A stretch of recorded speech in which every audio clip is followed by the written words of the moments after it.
ఈ దేవాలయాల్లో ఉన్న సంపద విలువ వేల కోట్ల రూపాయలు. బంగారం, వజ్రాలు, కోట్లాది భక్తుల విరాళాలతో ప్రపంచాన్ని ఆశ్చర్యపరుస్తున్న భారతదేశంలోని టాప్ 10 ధనిక దేవాలయాలు ఇవే. ఇందులో నెంబర్ 1 దేవాలయం సంపద తెలుసుకుంటే మీరే షాక్ అవుతారు.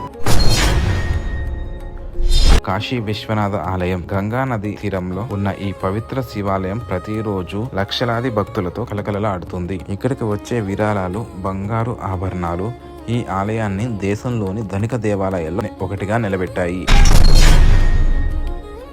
చరిత్రలో ఎన్నోసార్లు ధ్వంసమైన మళ్లీ లేచిన ఆలయం సోమనాథ. అరేబియా సముద్ర తీరంలో వెలిసిన ఈ శివాలయం భక్తుల విశ్వాసానికి ప్రతీకగా నిలిచింది. తమిళనాడులోని మీనాక్షి అమ్మవారి ఆలయం. అద్భుతమైన గోపురాలు, వేలాది శిల్పాలతో ప్రపంచవ్యాప్తంగా ప్రసిద్ధి పొందింది. ఇక్కడి ఆభరణాలు, విరాళాలు ఆలయ సంపదను మరింత పెంచుతున్నాయి.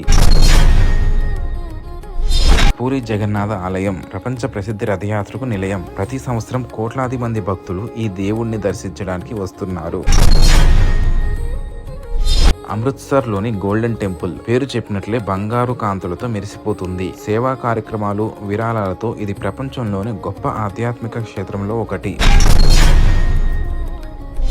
ఎత్తైన కొండల మధ్య ఉన్న వైష్ణోదేవి ఆలయానికి చేరుకోవడానికి భక్తులు కిలోమీటర్ల దూరం నడుస్తారు. అమ్మవారిపై ఉన్న విశ్వాసం ఈ దేవాలయాన్ని అపారమైన సంపద కలిగిన ఆలయంగా మార్చింది.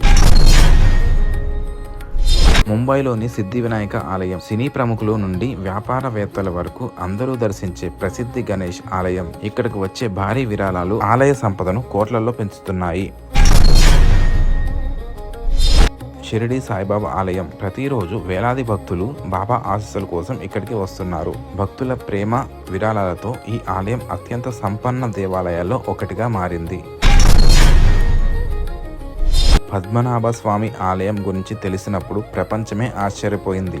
ఈ ఆలయంలోని రహస్య గదుల్లో లక్షల కోట్ల విలువైన బంగారం, వజ్రాలు ఉన్నాయని చెబుతారు. భారతదేశంలోని అత్యంత ధనిక దేవాలయం తిరుమల తిరుపతి దేవస్థానం. ప్రతిరోజు కోట్ల రూపాయల విరాళాలు, టన్నుల కొద్ది బంగారం, ప్రపంచవ్యాప్తంగా కోట్లాది భక్తుల విశ్వాసంతో తిరుమల ఆలయం నంబర్ 1 స్థానంలో నిలిచింది. ఈ 10 దేవాలయాల్లో మీరు ఏ ఆలయాన్ని దర్శించుకున్నారు? కామెంట్లో చెప్పండి. ఇలాంటి ఆసక్తికరమైన వీడియోల కోసం మా ఛానల్ని సబ్స్క్రైబ్ చేయండి.